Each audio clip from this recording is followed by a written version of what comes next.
او تر دې پورې مې کسانو ته وینا کړې چې خیر دی که تاسو ما داسې نشئ راکولی مدرسې قرض حسنه راکوئ چې زه دا مدرسه بې جوړه کړم او بیا چې موږ دې ته توجه نه ورکوي او تقریبا دا 3-4 کاله وشو چې دا دې حد ته راورسېده. اوس مې هم بس هغه د خبرې څه ملګرو او څه تقریبا د یو ملګري نه 1,50,000 روپۍ دا قرض حسنه اخیستې ده د 2 میاشتو په نیټه باندې او د هغې تقریبا دا 3 میاشت روانه ده. بسم الله الرحمن الرحیم. قدرمندو کتونکو السلام علیکم.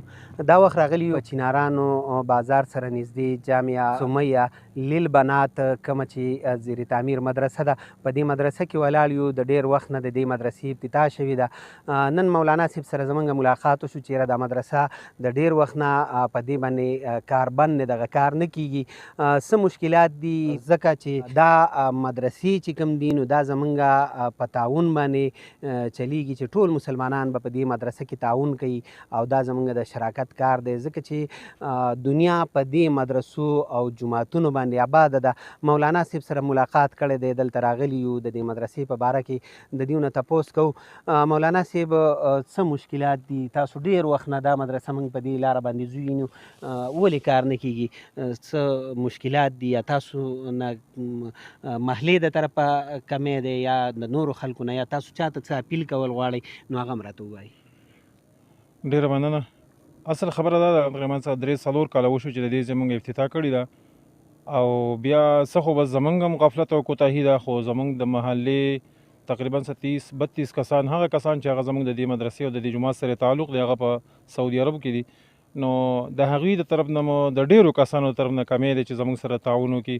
چند کسان چې کوم دي هغې موږ سره تعاون کړی دی لیکن اکثریت چې کوم دی هغه توجه نه ورکوي. او زه خو به دا ویم چې زما نه خو تقریبا یو قسم نه دی پاتې شوی، خپل دي که پردي دي بهر دي که نه په دې علاقه کې دي، ما هر سړي ته وینا کړې ده او تر دې پورې مې کسانو ته وینا کړې ده چې خیر دی که تاسو ما داسې نشئ راکولی مدرسې قرض حسنه راکوئ چې زه دا مدرسه بې جوړه کړم او بیا چې ما سره چا تعاون وکړو زه به تاسو سره بیا تاسو ته به ستاسو پیسې واپس کړم.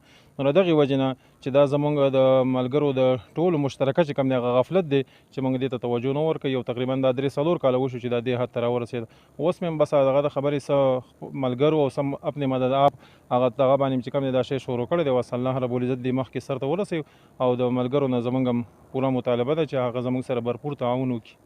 ښه، لکه اوس کار شروع شو او په کار باندې تاسو به اسټیمیټ لګولی چې څومره خرچه راځي. دا اوس چې کم کار تاسو دا یو څو ورځو کې کول غواړئ نو دغه کار باندې تاسو څه اندازه لګولې ده چې څومره پیسو ضرورت به یا زموږ کتونکي تاسو ګوري څوک څومره تعاون کولی شي چې هغه وکړي؟ تقریبا دا خو 60 فوټ ځای هغه ټول ما پرېښود هم د دغه پیسو د وجې نه او دا تقریبا 35 فوټ ځای مې ترې نیولی دی.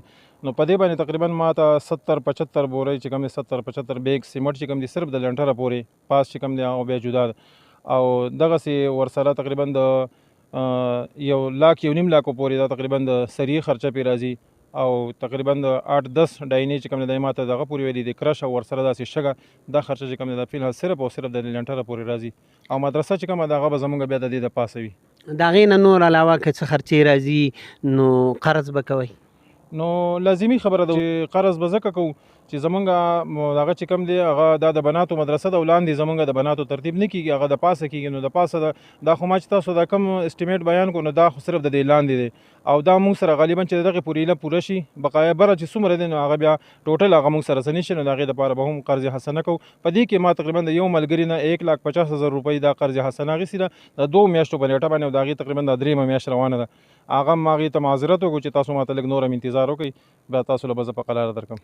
ډېره مهرباني. مولانا صاحب سره زموږ خبرې وشوې. قدرمندو کتونکو تاسو دغه خبرې هم واورېدې. ډېره د افسوس خبره ده چې موږ یو مولانا صاحب زموږ د دغه بچیانو د خدمت دپاره او خپله ځمکه یې ورکړې ده په دې ځای کې لګیا دي دغه کار اراده دې کړې ده خو د دې دپاره هم دوی قرض لي. ستاسو ټولو مخیر حضراتو ته چې چا مو وس کېږي نو په دې مدرسه کې تاسو د دوی سره تعاون وکئ او کوم چې د محلې والا خلک دي هغې ته هم زموږ دا اپیل دی چې دا ستاسو د محلې مدرسه ده او دا د دې علاقې ښایست دی جوماتونه او مدرسې ځکه چې د دې ځایونو نه دین خورېږي او دین چې کومه دی نو سراسر خیر دی. ستاسو نه دغه هیله لرمه چې انشاءالله زموږ په دې پیغام باندې به عمل کوئ او د مولانا صاحب سره به په دې مدرسه کې تعاون کوئ.